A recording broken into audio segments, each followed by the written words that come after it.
Kasih karunia dan damai sejahtera dari Tuhan Allah Bapa kita, dan dari anaknya Tuhan Yesus Kristus menyertai kamu sampai selamanya. Amin. Selamat pagi saudaraku yang terkasih dalam Yesus.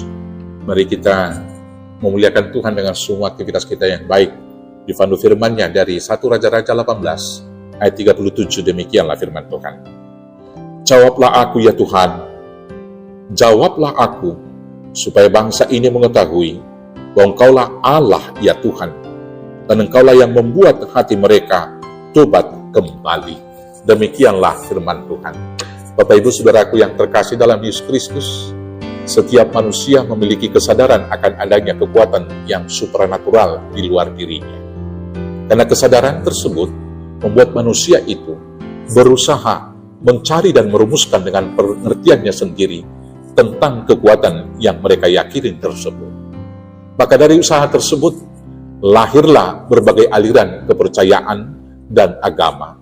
Ada yang menyembah matahari, ada yang menyembah patung, menyembah pohon-pohon yang besar, dan gunung-gunung yang dikeramatkan.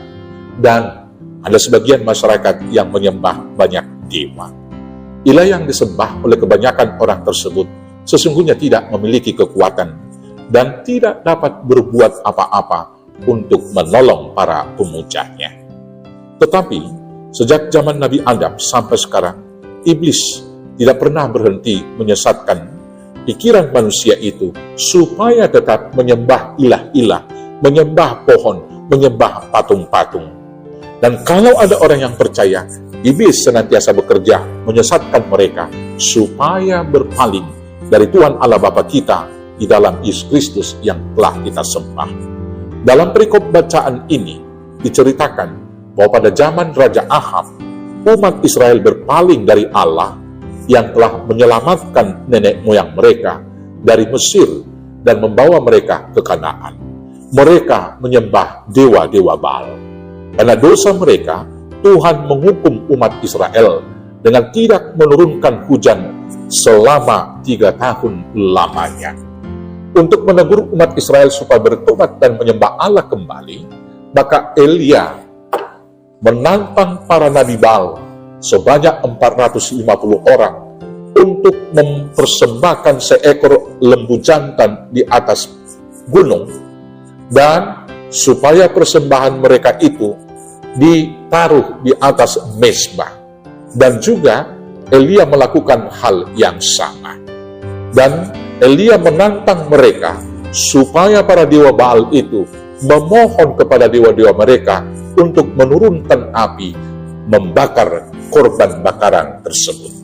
Para nabi Baal setuju dan melakukan seperti yang dikatakan Elia. Maka mereka berdoa kepada Baal supaya membakar korban persembahan mereka. Tetapi walau mereka sudah menari-nari dan merajam tubuhnya dengan pisau dan kemudian kesurupan sampai kesakitan, usaha mereka tetap sia-sia. Dewa Baal tidak pernah dapat menurunkan api untuk membakar korban bakaran mereka. Kemudian Elia maju dan dia memanggil orang untuk datang kepadanya memperbaiki mezbah.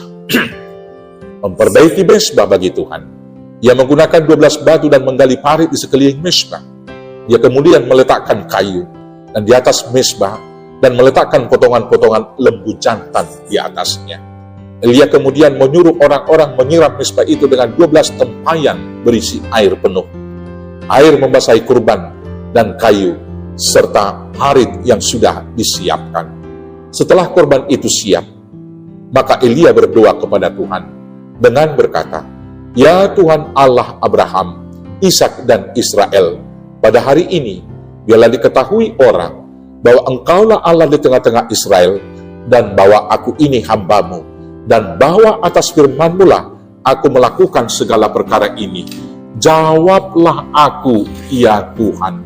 Jawablah aku, supaya bangsa ini mengetahui bahwa Engkaulah ya Tuhan, dan Engkaulah yang membuat hati mereka bertobat." Kemudian Tuhan melakukan apa yang tidak pernah dapat dilakukan oleh dewa Baal itu. Tuhan menurunkan api dari langit dan membakar hangus korban bakaran, membakar kayu, batu dan debu, bahkan air yang dalam parit itu habis dijilat oleh api yang dari surga yang diturunkan oleh Tuhan. Melihat hal tersebut, Umat Israel sujud menyembah dan mengakui Tuhan sebagai Allah. Kemudian setelah mereka bertobat, turunlah hujan yang lebat menyiram Israel. Bapak Ibu Saudaraku yang terkasih dalam Yesus Kristus, Allah yang kita sembah adalah Allah yang berkuasa atas kehidupan kita dan seluruh dunia ini. Karena itu jangan menyembah ilah yang lain.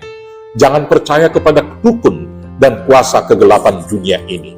Tetapi beribadalah hanya kepada Tuhan Allah kita dan senantiasa setia di dalamnya. Karena hanya dialah satu-satunya jalan menuju kepada kehidupan. Tuhan Yesus mengatakan, jalan Yohanes 14 ayat 6 demikian. Akulah jalan dan kebenaran dan hidup. Tidak ada seorang pun yang datang kepada Bapa kalau tidak melalui aku. Beribadalah dengan sungguh-sungguh kepada Tuhan, maka Dia akan menyatakan kuasanya di dalam kamu dan menyelamatkan hidupmu. Tuhan Yesus memberkati. Amin. Kita bersatu dalam doa. Terima kasih Bapa yang baik atas kuasa-Mu yang nyata di dalam seluruh ciptaan-Mu dan perbuatan ajaib yang lakukan oleh Yesus Kristus. Kuatkan kami senantiasa percaya dan mampukan kami untuk menyaksikan itu kepada setiap orang, agar setiap lidah mengaku Yesus Kristus adalah Tuhan, dan agar setiap lutut bertelut dan menyembah meninggikan nama-Mu di dalam Yesus Kristus Tuhan Juru Selamat kami yang hidup. Amin. Selamat menyembah Tuhan, selamat bersaksi, selamat beraktivitas. Tuhan Yesus memberkati. Horas, horas, horas.